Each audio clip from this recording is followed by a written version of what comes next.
Well, joining us now with what they would like to see coming out of this meeting, Republican Congressman John Culberson of Texas and Democratic Congressman Robert Andrews from New Jersey. Gentlemen, thank you both for joining us. Thank you, all right, well, Congressman Culberson, what would you like to see come out of this meeting today?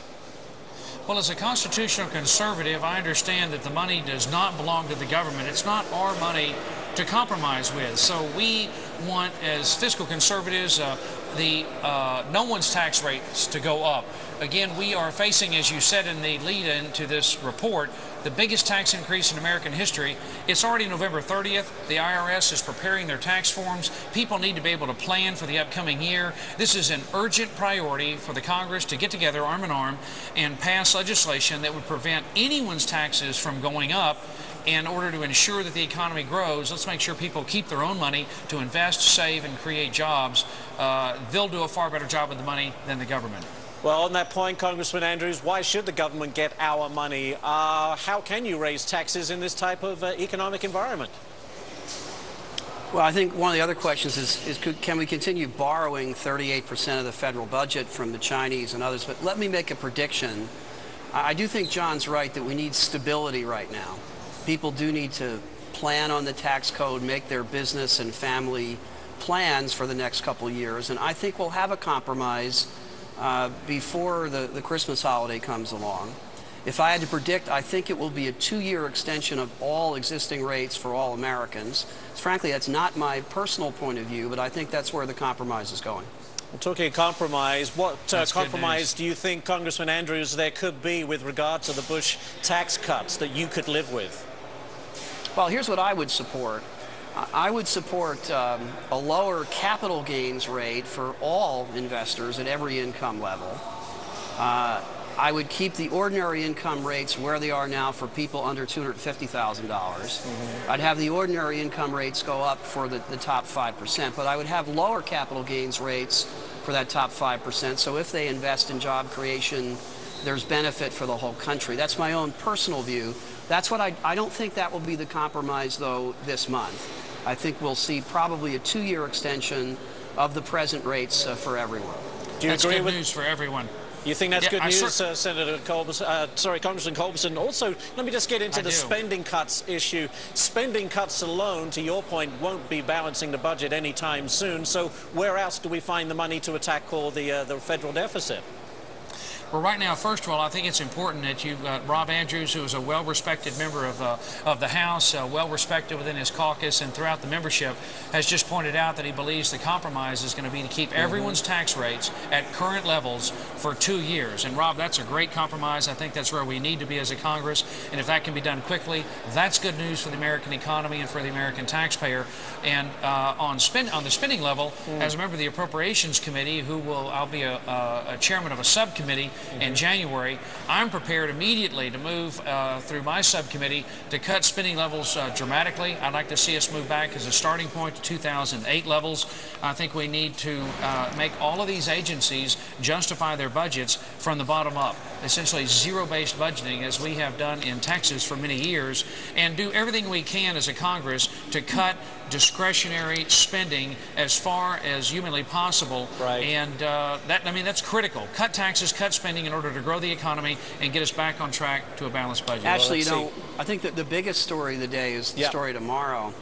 Unfortunately, it looks like the Deficit Reduction Commission is not going to have the votes to report out a report. Listen, about 2/3 of what we spend here is Medicare, Medicaid, Social Security, and defense and debt service. It's about 64, 65%.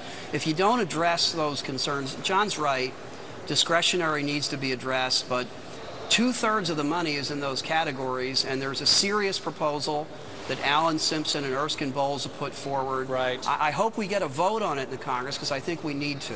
That's a good point. Guys, let me bring you in here. Todd, what do you think is going to come out of today's meeting? Is it just more publicity and not really down to brass tacks? I absolutely do. And I have a question for both gentlemen, though, is that we're talking about tax levels, tax rates. What about a state tax, the kiddie tax, AMT? What about child tax credit?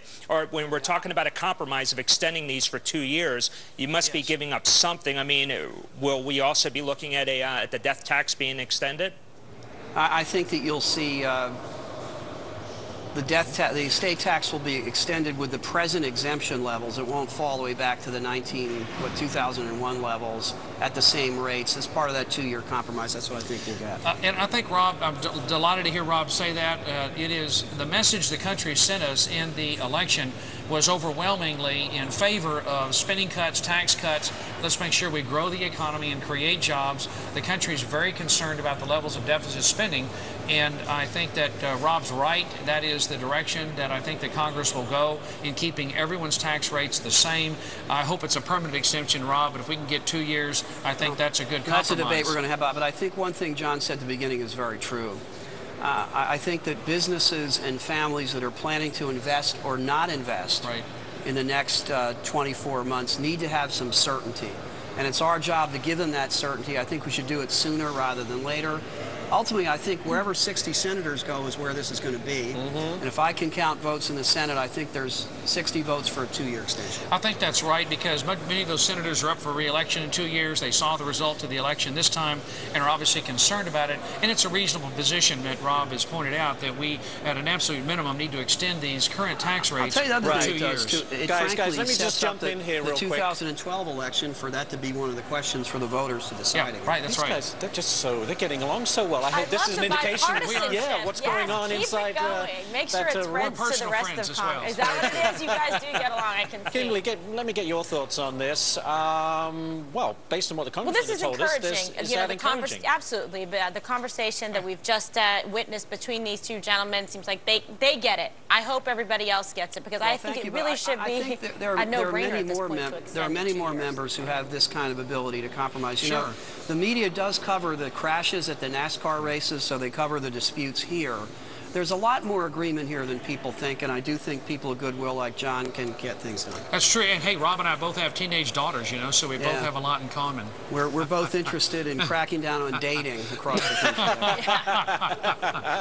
As a father of 4, I totally understand, gentlemen. All right, we are out of time. Representative John Culberson, Republican from Texas, and Representative Robert Andrews, Democrat from New Jersey. We can all get along. It was great.